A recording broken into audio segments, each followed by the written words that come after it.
আসসালামু আলাইকুম, সবাই কেমন আছেন? অনেক দিন পর আবারও একটি বড় ভিডিও নিয়ে আপনাদের সামনে চলে এসেছি।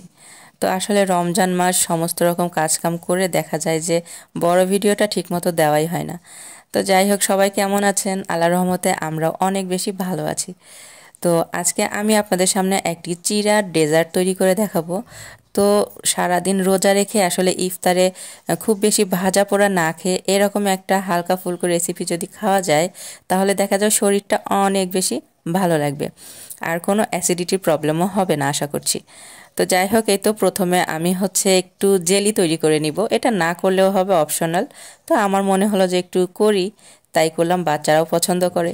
তো এই তো আমি প্রথমে এখানে 1 কাপ পরিমাণে পানি নিয়েছিলাম। তারপরে আমি 1/4 কাপের মতো চিনি দিয়েছি।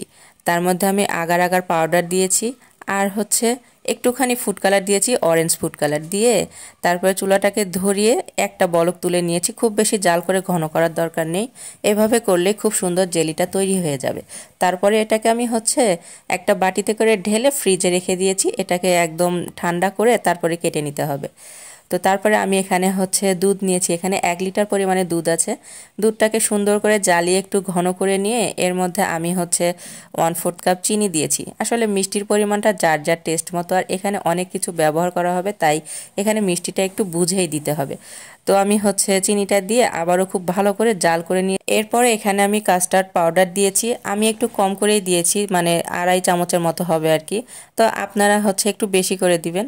আমি একটু বেশি ঘন হলে আমার কাছে ভালো লাগে না, আমার হাজব্যান্ডও পছন্দ করে না, তো আমি একটু হালকা করে রেখেছি। তো দিয়ে আবারও খুব ভালো করে একটু দুধটাকে জ্বালিয়ে নিয়েছি। এরপরে দুধটাকে একদম ঠান্ডা করে নিতে হবে।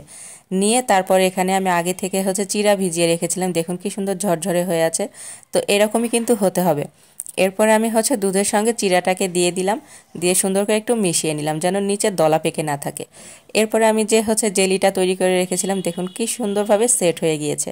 তো এটাকে আমি একটা ছুরি দিয়ে কেটে নিচ্ছিলাম। কেটে এটাকেও আমি অ্যাড করে দিব। চাইলে বিভিন্ন কালারের জেলি অ্যাড করা যেতে পারে, তাহলে একটু দেখতে ভালো লাগবে, খেতে কিন্তু একই লাগবে। তো আমি এখানে একটু বুন্দিয়া ব্যবহার করেছি। আসলে রমজান মাস সবার ঘরে এগুলো থাকেই, তাই যার যার পছন্দ মতো সে মানে ব্যবহার করবেন আর কি। এখানে আমি 2টা কলা নিয়েছি, তারপরে 8-10টার মতো খেজুর দিয়েছি, দিয়ে সুন্দর করে সব কিছুকে একটু মিশিয়ে নিয়েছি। এরপরে আমি এখানে টেস্ট বাড়াতে একটু বাদামটাকে একটু ভেজে এখানে অ্যাড করেছি, আর লাস্টে একটু কিশমিশ দিয়েছি। তো এই তো আমার ডেজার্টটা একেবারে রেডি হয়ে গিয়েছে। আর এই দেখুন, এটা কিন্তু আমি ফ্রিজে রেখে দিয়েছিলাম বানানোর পরে। তারপরে আমরা ইফতারের সময় ঠান্ডা ঠান্ডা খেয়েছি। এত মজা! আপনারা একবার হলেও বাসায় তৈরি করবেন। সবাই ভালো থাকবেন। আসসালামু আলাইকুম।